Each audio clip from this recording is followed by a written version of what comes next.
All right, so now we're down to our last story. I kind of want to do the story, but I think it's really important. This is this is the ugliness of America. I'm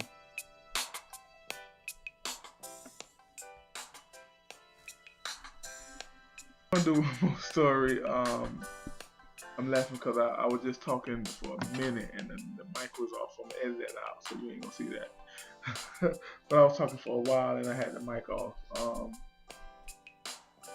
But I wanna do this last story right here. And this last story right here is kind of like man, it takes something out of you when you read something like this, especially a person like me. I love kids, man. I love babies. I love kids. I love seeing the growth process of kids. I used to teach kids. I used to work with kids in our school program. I used to work with kids in sports. Um, Young people. I love kids, and this right here is very, very just vacillating. I just hate this story, but I think it's very important to read the story.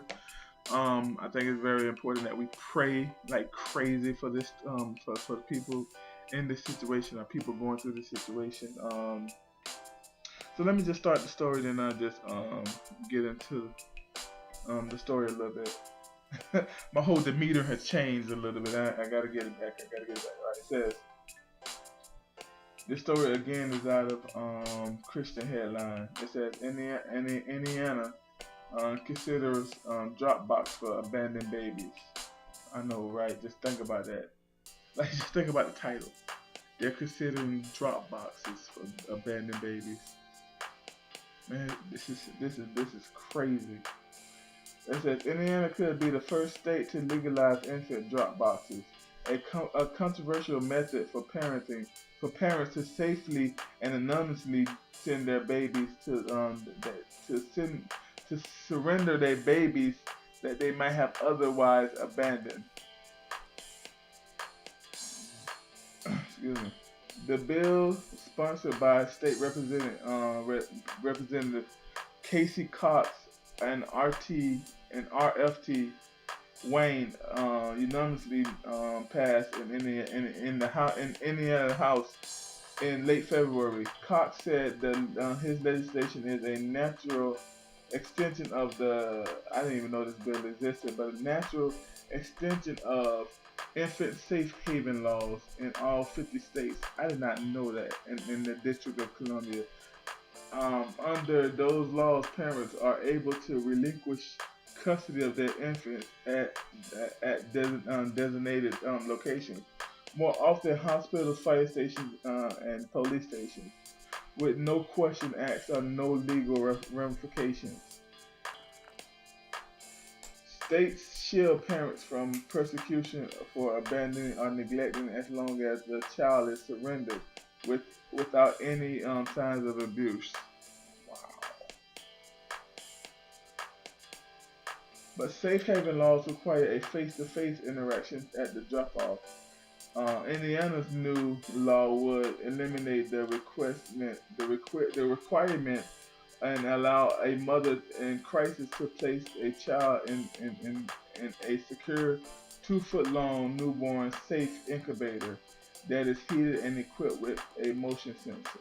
She could leave without ever interacting with a person.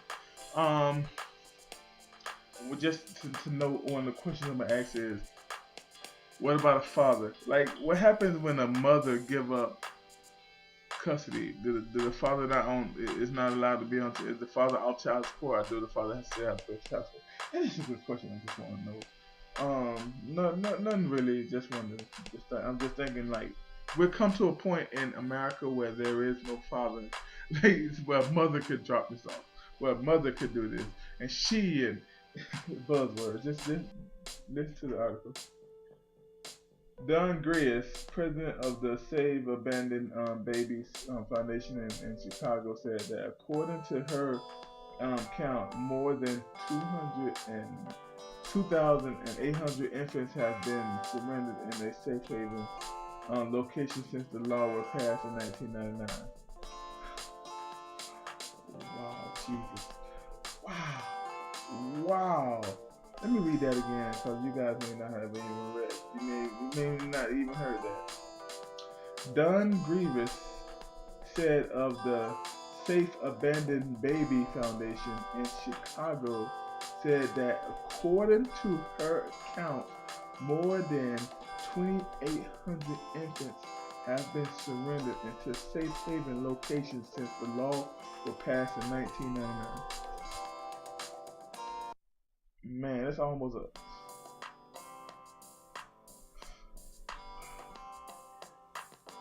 man. That's low, man. Let me finish reading this, man. It's gonna be hard to get through this.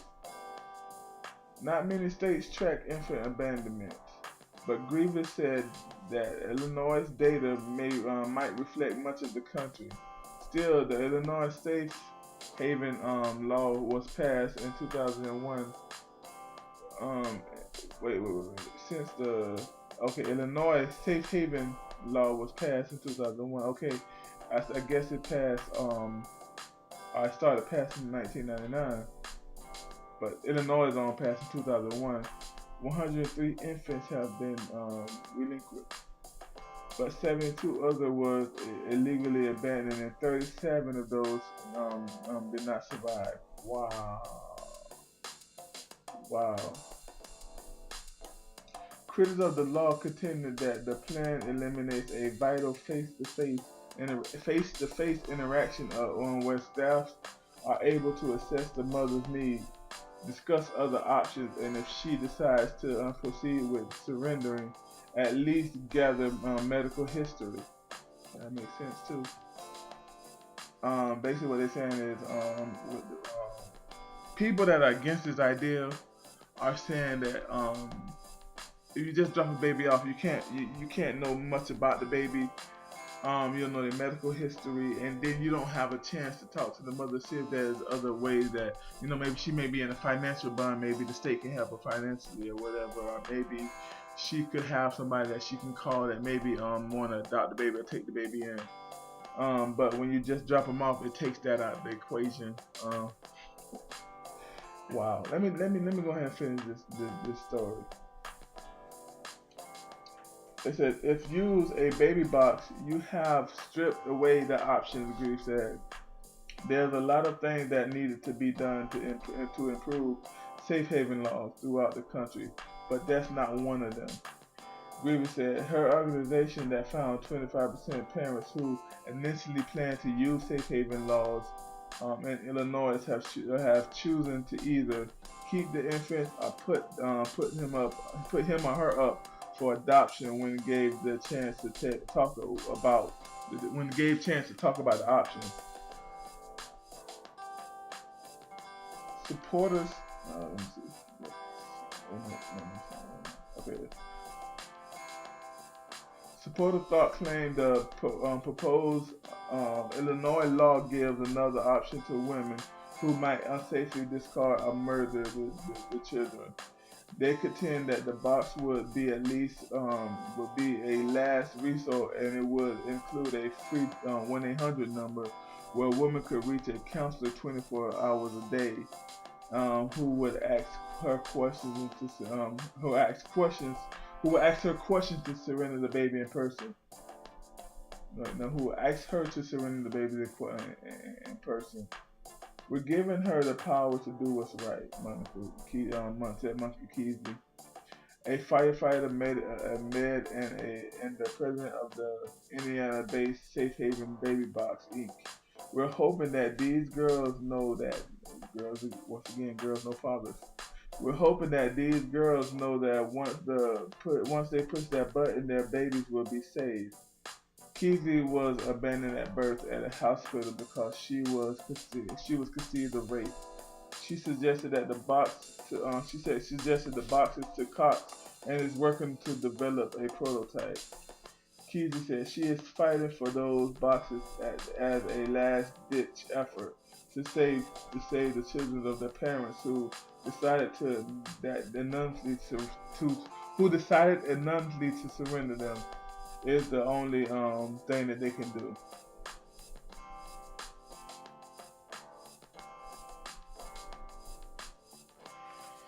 All right.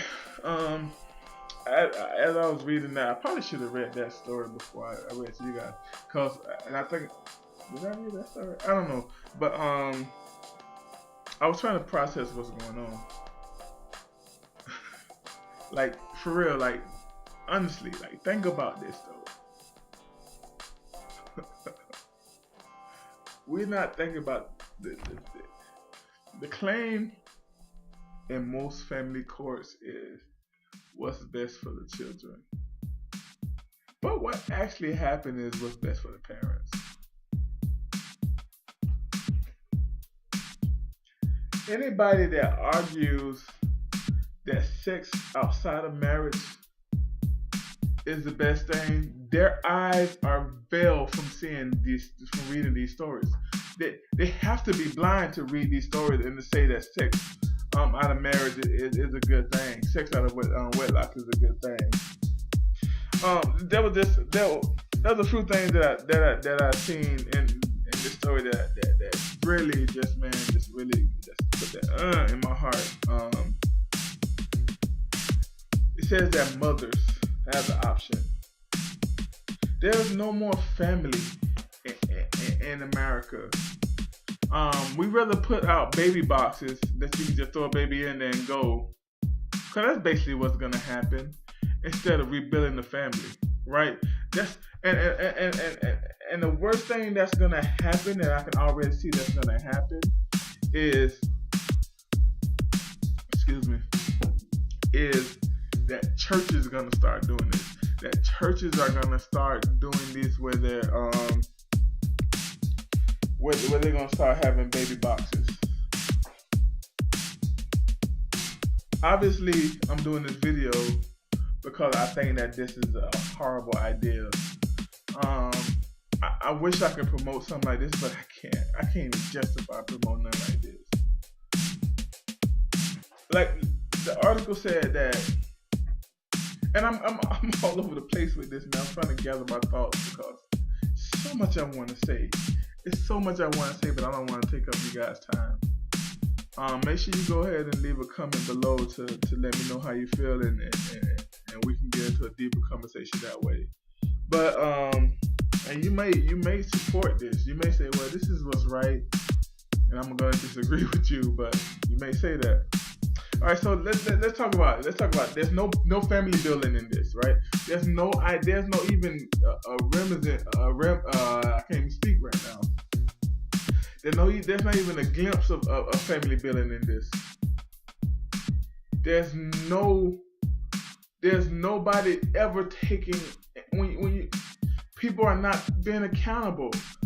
You have a baby, you're accountable for that baby. You're just taking accountability away. So what's going to happen now is, if we see just like abortion, a person have one, they have more. They'll tell you that most people that have one abortion have multiple abortions. The number are higher for people to have multiple abortions than there is for people not to have abortions. Because if you have one, you're going to have more. Now, going back to this free love that we have in the 70s, that built this, where baby was booming.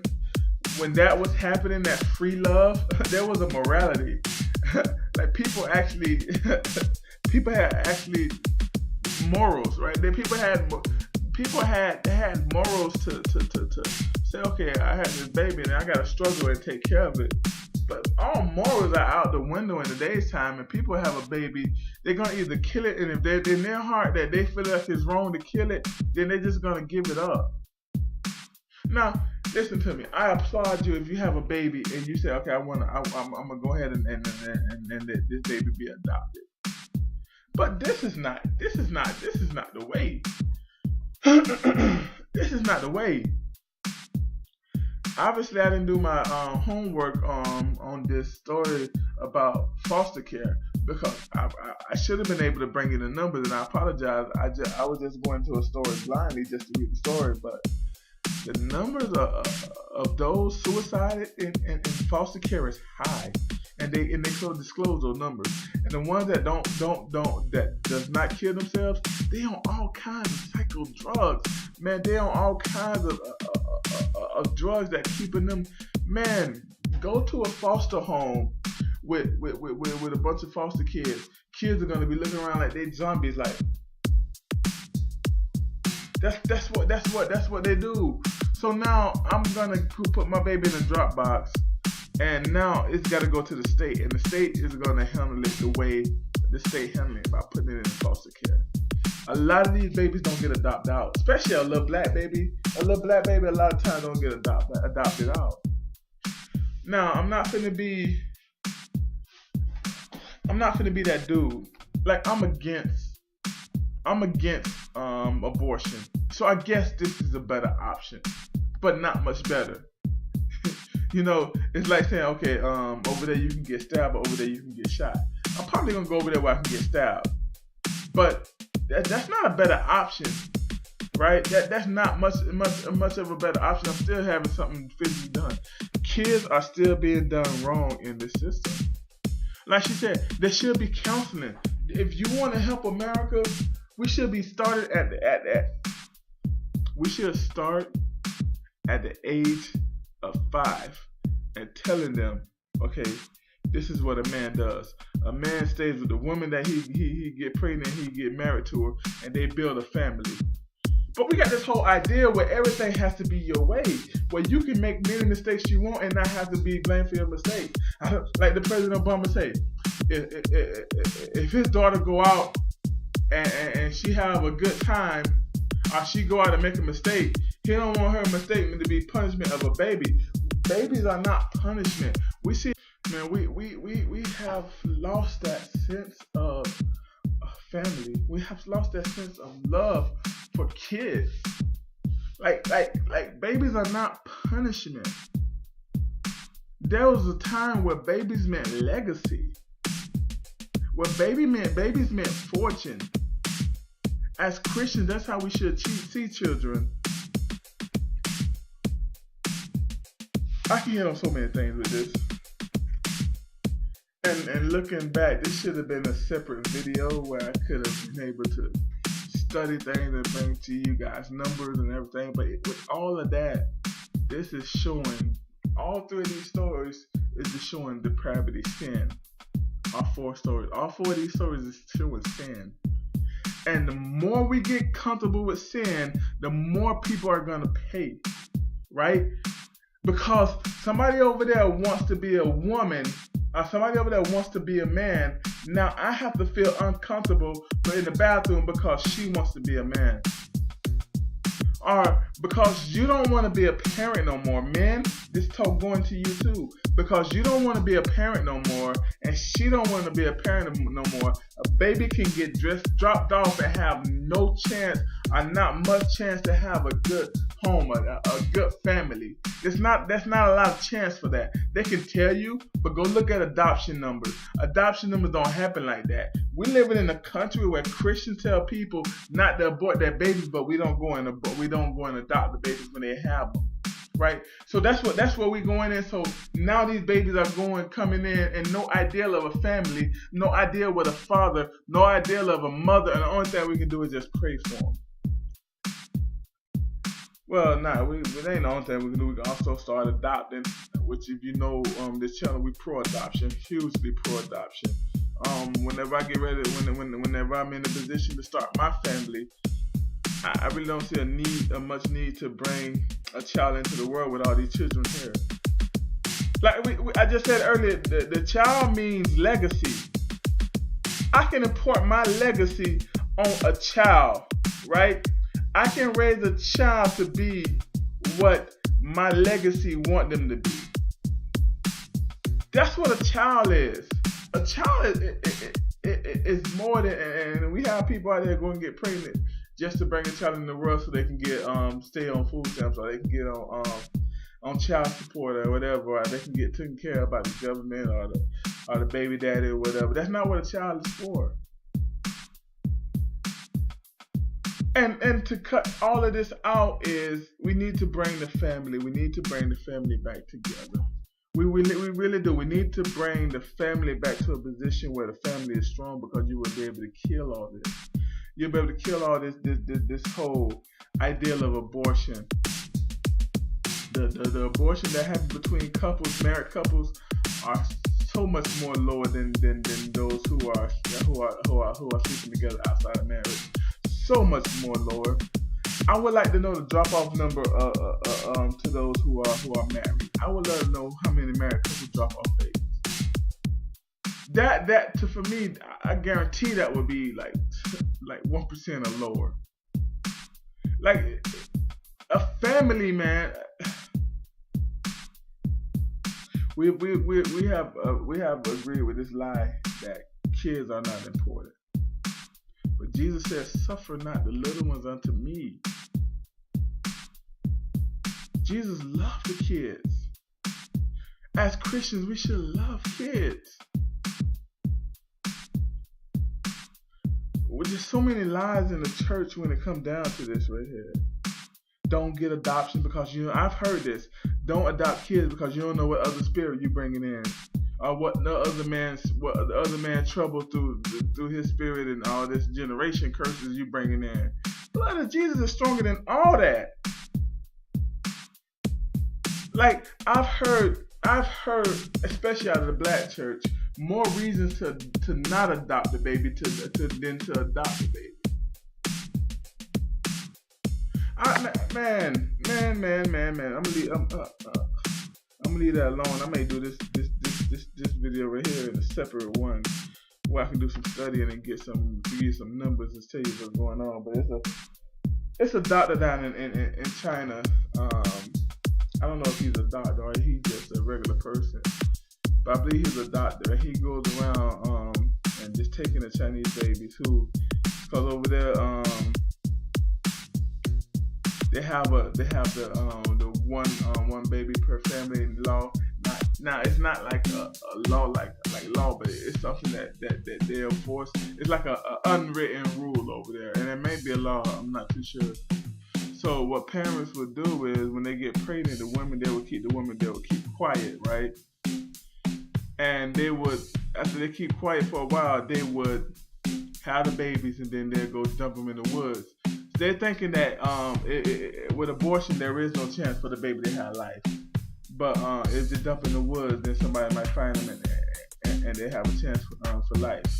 But this dude, he tell people, drop them on my porch stuff.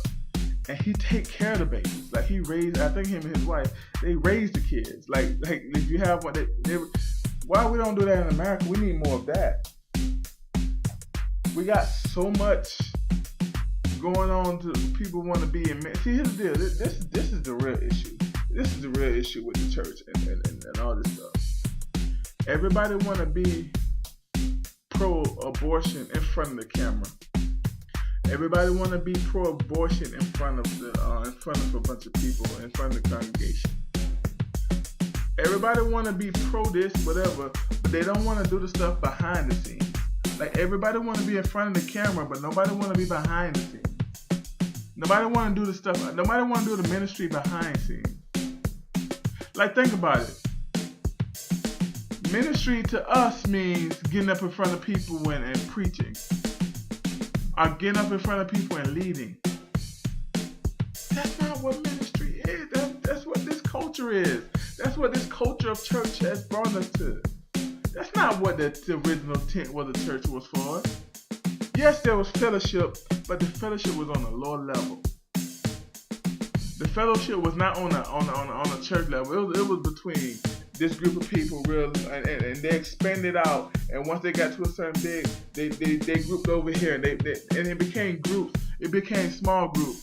Paul wrote letters to pastors, and these pastors are passing letters around, and they would read them to their congregation.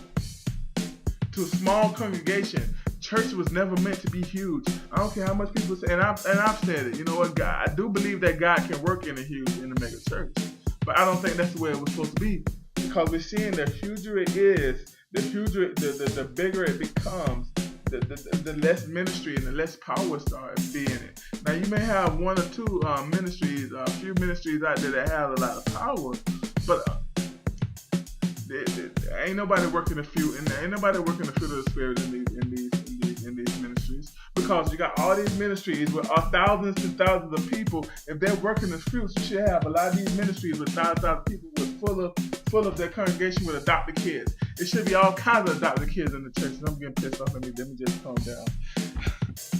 Man. This is an indictment on us, man. I'm just saying the church in general. This is an indictment on us. We should have been better about this. We should have been better about this. Man, we let some things slip.